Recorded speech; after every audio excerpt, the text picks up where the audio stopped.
Tuesday the 12th of July 2022. And before I start the Skidmark, I'm just going to ask, please, push the like, push the subscribe, it's right here at the bottom. It doesn't cost you anything, but it makes a big difference to the channel, and I would appreciate your support. What I want to talk about today is Germany and the threatening industrial collapse, the energy crisis that Germany is facing. Now, to get it into perspective for me, I had to take a look at that speech that Trump made, in which he told the Germans that they were foolish to be so dependent on Russian gas. And that speech is being promoted and quoted by so many people, and they use it to kind of tell Germany, you were warned. Now, I'm not going to play that game today. What I'm going to do, or try to do, is to get some logics, just some sanity in this madness. Let's look at Germany. It is a huge country with a massive industrial engine. It's basically the industrial engine of Europe. But like all industries, they need energy. And the Russian gas was a very good option for them. If you look at this map put up, you will see that that Nord Stream pipeline goes directly from Russia to Germany. Now, nobody can try and convince me that it is more profitable to transport gas by tanker from wherever it originates to Germany. It just not makes sense. A direct gas line, pipeline like Nord Stream is, for me, the safest, the most dependable, and obviously the cheapest. And what you must take into consideration with this is that Putin has been urging the Germans for a very long time, actually the whole of Europe, to enter into long-term gas contracts with Gazprom. Because on these long-term contracts, they negotiate a good and fair price, plus it provides the economies of Europe with the stability of an energy cost that does not fluctuate. So it is dependable and it is not fluctuating. But under the pressure from the warmongering idiots in Washington, Europe has been full of surprises when it comes to their gas from Russia. They didn't want to put in place long-term contracts. Instead, they opted to buy on the spot market.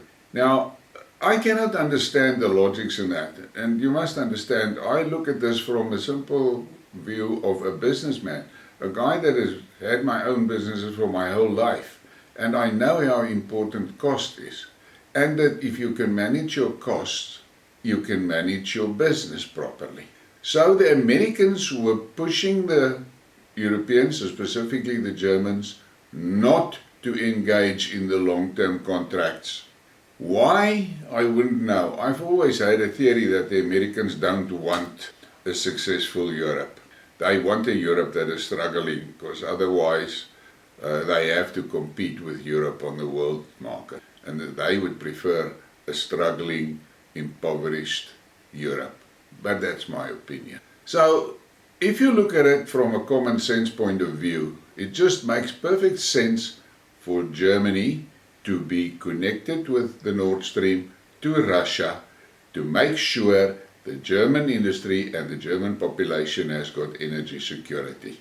But Trump made that speech, and it was kind of used afterwards by many people to tell the Germans, see, you've been warned, but you didn't listen. Now that type of statement make me furious. You can only expect those types of statements from that warmongering Americans and NATO. They are forever driven by their insatiable hunger and thirst for war. Why can there not be a peaceful Europe where all countries focus on building their own economies, looking after their own citizens, and invest in infrastructure that makes the lives of their citizens more satisfying, comfortable, and safe? But no, they had to feed the military-industrial complex, and to feed that monster there must be a war. And the Ukraine debacle is a perfect example of it.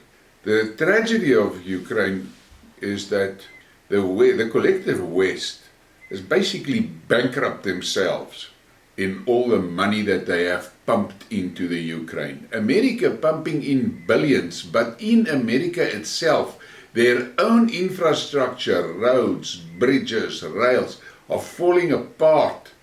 Their southern border is a nightmare for the citizens of America, but they don't have money to invest in their own country, yet they have billions to pump into Ukraine. And the same with the EU. Now all of a sudden, it seems to me it has dawned on Ursula von der Crazy that Ukraine is never going to pay those loans back, and now she's in a panic. But you know, when a person like that is in a panic mode, that is when you must become very wary, because I have all my life, at a stage I was teaching guys to take ski boats through the surf of the Zululand coast into the sea. And anybody that has got any idea of what's going on there know that it's a hairy thing. And the first thing I would always tell those skippers that I was training is, whatever you do, don't panic, because if you panic, you are bound to fuck up. And this is the reality of Europe today. The leadership has brought Europe to the brink of total collapse, and they do not have the faintest idea of how to fix this. And as I said in another Skidmark, all they need to do is get on a plane, fly to Moscow, sit in front of Putin and say, sorry, we screwed up. How can we fix this? And then shut up and let him talk. Because it's quite clear, if you listen, and don't listen to the Western media, if you go and you listen to the speeches that Putin makes and that Lavrov makes, Russia don't want a war with Europe. Russia doesn't want a war with Europe.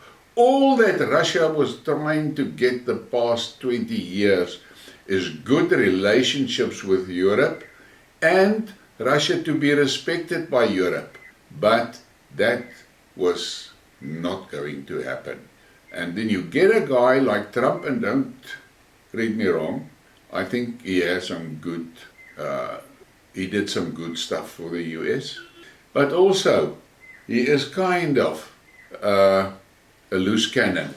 And in many aspects and respects, he also generated a lot of problems. But he is off the scene now. The reality is, today, Germany is in deep trouble, and most of it is self-inflicted. And how they're going to solve this energy crisis of theirs, I don't know. This thing that Canada didn't want to return those turbines, I mean, that is a joke. And then there's another elephant in the room, and I'm not going to spend time on that now, and that is Nord Stream 2.